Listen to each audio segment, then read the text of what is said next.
Perché sur son îlot rocheux au cœur de la baie, le mont Saint-Michel est l'un de nos plus beaux joyaux médiévaux. Son abbaye gothique dominée par sa statue dorée de l'archange Saint-Michel attire chaque année plusieurs millions de visiteurs. Un site unique en son genre qui mêle histoire millénaire, prouesse architecturale et panorama exceptionnel. Je vous propose de partir à sa découverte. Venez, suivez mes pas. Comment a commencé cette histoire du Mont Saint-Michel? L'histoire, elle commence vraiment au 8e siècle, quand un évêque qui s'appelle Aubert fonde la première église en l'honneur de Saint-Michel. L'archange lui a demandé de construire sur ce rocher un premier sanctuaire. Voilà pourquoi il culmine au sommet de cette abbaye. Non, en fait, l'archange est là parce que la République, qui était propriétaire de l'abbaye, voulait pas mettre une croix. Et comment le site s'est développé par la suite? Dès la fondation, les pèlerins affluent de toute l'Europe. Mais c'est à partir de l'installation des moines bénédictins, en 966, par le duc de Normandie, que le mont devient un des plus grands pèlerinages d'Occident. Le mont accueille plus de pèlerins que Saint-Jacques-de-Compostelle. L'immense majorité des pèlerins, c'est des hommes du peuple, c'est des paysans, mais aussi des grands seigneurs, les rois. Toute la société vient ici en pèlerinage. Quand on regarde cette abbatiale, c'est un chef-d'œuvre gothique, c'est une prouesse architecturale, non? Oui, c'est une prouesse parce qu'il a fallu poser sur cette montagne, à 80 mètres au-dessus de la mer, une église de 80 mètres de long. Et donc, il a fallu d'abord édifier des cryptes. Et il faut se rappeler que c'est les premières constructions du mont ont été construites avec les pierres du mont. Tout vient des îles Chausée. Les pierres étaient taillées là-bas. Et c'est la mer qui poussait les barges chargées de pierres. C'est au large, les îles Chausée? C'est à 30 km à l'horizon là-bas. Les siècles ont empilé les salles les unes au-dessus des autres. C'est une abbaye verticale. Et cette abbatiale elle-même, elle est le fruit de siècles de reconstruction. Depuis les premières pierres posées en 1023, il y a 1000 ans, jusqu'à l'archange posé en 1897 au sommet de cette flèche néo-gothique. Il faut se rappeler que pour les pèlerins du Moyen-Âge, le monde a une fin si la vie n'en a pas, et la fin du monde, elle est là. Voilà, ce qu'on découvre ici, c'est rien moins que la fin du monde et la porte du ciel. Voilà pourquoi ce lieu a fasciné les hommes depuis la nuit des temps. Mais est-ce que le Mont Saint-Michel a eu à un moment ou à un autre un rôle militaire? Oui, le mont est à la fois un monastère avec des moines, un lieu de pèlerinage, une ville avec des bourgeois, des commerces, et puis c'est une forteresse. Avec la guerre de 100 ans, au moment où les Anglais occupent la Normandie, eh bien commence le siège du mont. Un siège qui a duré 30 ans, et il nous reste les remparts de cette époque extraordinaire où le mont est rentré dans la grande histoire de France. Est-ce qu'il y a eu beaucoup de destruction au fil de l'histoire? En 1000 ans, il y a à peu près un effondrement par siècle. Ah oui. Et je terrorise mes visiteurs en leur disant que le dernier, c'est 1818. Mais c'est pour nous bientôt, là, du coup.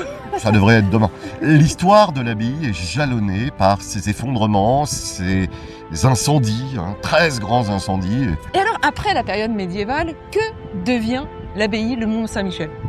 Le mont va rentrer en décadence. Le nombre des pèlerins diminue, les rois ne viennent plus. Et ça va durer jusqu'à la Révolution. Mais, à la Révolution française, les quelques moines qui restaient vont être chassés et l'abbaye transformée en une prison.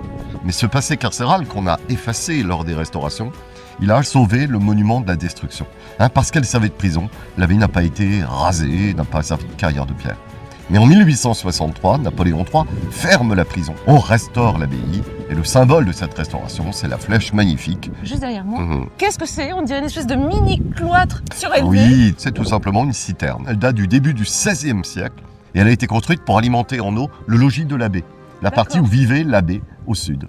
Et pour aller de son appartement directement dans l'église pour les offices, il dispose de ce petit pont.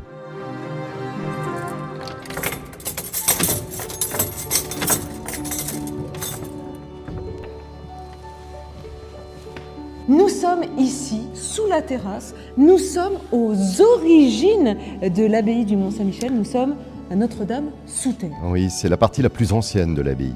Cette église, elle date du Xe siècle. Elle a été enterrée au XIe sous la grande église romane. Voilà pourquoi on est là, au cœur de l'histoire du mont. Et puis, il faut rappeler que la légende dit qu'elle occupe l'emplacement de la première église. Alors là, François, c'est quand même impressionnant. On a des blocs immenses de pierres encastrés les uns dans les autres. On pense que c'est tout ce qui reste de l'oratoire construit par Saint-Aubert, qui copiait une grotte italienne très célèbre à l'époque, le Monte Gargano. Et puis, à partir de cette maçonnerie informe, les siècles ont empilé sur d'autres siècles jusqu'à la silhouette magnifique du mont aujourd'hui. Tout autour de nous, c'est une succession de voûtes très arrondies. On est dans l'art roman. On est même un peu avant, on est dans ce qu'on appelle l'art pré-roman. Et les moines ont utilisé des techniques qui rappellent la tradition gallo-romaine. Derrière vous, au-dessus de nous, on a des briques qui copient celles des Romains. Mais François, c'est curieusement bâti tout de même. Là où il y a une porte qui m'est inaccessible de là où je suis, comment c'est construit exactement? Ouais, la particularité de cette église, c'est qu'elle est double. On a deux nefs pour dire deux messes en même temps. Les messes qu'on célèbre ici pour les pèlerins et puis pour les morts, pour les défunts. Et puis enfin, derrière nous, les tribunes. Et ces tribunes, on pense qu'elles servaient à exposer le trésor. Les reliquaires étaient posés là-haut. Les pèlerins qui étaient là voyaient les reliquaires, mais ne pouvaient pas les voler, tout simplement. Et qu'est-ce qu'on avait comme relique exactement? Des centaines de reliques. Mais à commencer par une pierre avec l'empreinte du pas de l'archange, un morceau de sa cape, une épée extraordinaire, un bouclier en bronze. Mais malheureusement, on a presque tout perdu à la Révolution française. Presque tout, ça veut dire qu'il en reste? La relique principale, il faut aller à Avranches pour les découvrir, c'est le crâne de Saint-Aubert, un crâne magnifique dans un reliquaire extraordinaire. Et là, sur le côté du crâne, il y a un trou. On raconte que c'est le doigt de l'archange qui a perforé ce crâne à Avranches. Mais François, là, vous me faites encore descendre, on va toujours plus bas avec vous. Oui, on descend dans les cachots. Alors ces deux cachots, ils ont été aménagés probablement pour les Anglais pendant la guerre de 100 ans, mais les portes, les verrous, datent du 19e siècle. Mais attendez, rien qu'en regardant votre trousseau de clés, là, je suis assez impressionnée. Alors il y a une clé qui ouvre presque tout, c'est la clé numéro 1, c'est le passe. Elle ouvre 80% des portes de l'abbaye. Et puis après, il y a des clés qui ouvrent une seule porte. Voilà, on mesure l'ancienneté du guide ou du conférencier au nombre de clés qu'il a. D'accord, donc vous êtes un très vieux Je suis un guide. très vieux conférencier. J'y vais, je me lance. Alors Pas Ariane, très je vous encourageant. recommande le cachot de droite. Pourquoi? Celui de gauche n'était pas vide la dernière fois que j'ai ouvert la porte. Ça m'amuse pas du tout. Il est pas drôle du tout, ce guide. Bon, allez, j'y vais quand même. Ouais. C'est parti. Oh là là. Mais c'est minuscule. Oh, pas tant que ça, Ariane. Il y a des Ah, c'est studios du luxe. parisiens qui sont à peine plus grands. Certes, mais là, qui était enfermé ici? Alors, les Anglais, donc ce sont des chevaliers anglais de la garnison que l'on capture. On a plusieurs noms, notamment un dénommé Nicolas Burdett, qui a passé 2 ans à peu près. Et puis, surtout, au 19e, c'est le mitard, c'est le lieu de la punition. Hein, l'immense majorité des détenus sont dans des grands dortoirs collectifs, mais ils peuvent être punis à l'isolement. Et ben c'est là, voilà. Et puis là, on a les latrines. Les latrines, c'est les toilettes qui sont coudées pour que les occupants, hein, c'est les Anglais, aient un minimum d'intimité. C'est des conditions qui sont rudes. Je veux sortir. François. faites-moi Ariane, le plus dur, c'est les 30 premières années. Non, non, mais ça va. Allez, voilà. Mais il y avait différents types de détention. Il y en avait certains qui étaient en l'air. Oui, dans la pièce au-dessus, Louis XI avait installé une cage en bois qui était suspendue par une chaîne.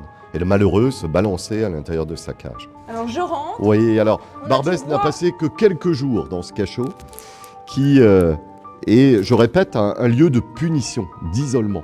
Il y a du bois partout Ouais. dans ce cachot. C'est plus confortable pour lutter contre l'humidité. Il y a un lambris, alors que l'époque, hein, qui est du 19e siècle. Puis on a les chaînes aussi. Oui, alors, Il faut pour être- imaginer qu'on était accrochés à ça. on peut. Il y avait des prisonniers militaires qui étaient enchaînés, avec parfois même des boulets. Il y a des graduations dans les punitions. Et c'est ici, François, je crois, qu'on aperçoit un peu mieux les graffitis d'époque, n'est-ce pas? Effectivement, sur cette porte, il y a par exemple quelqu'un ici qui était marchand de chevaux. Et puis surtout ici, un détenu qui a séjourné entre 1827 et 1846, qui détaille les endroits où il a été enfermé et qui termine avec 19 ans de souffrance et un cercueil. Et mon repos, Oui, écrit avec un petit S en bout. oui. Il y avait un instituteur pour 400 détenus à peu près.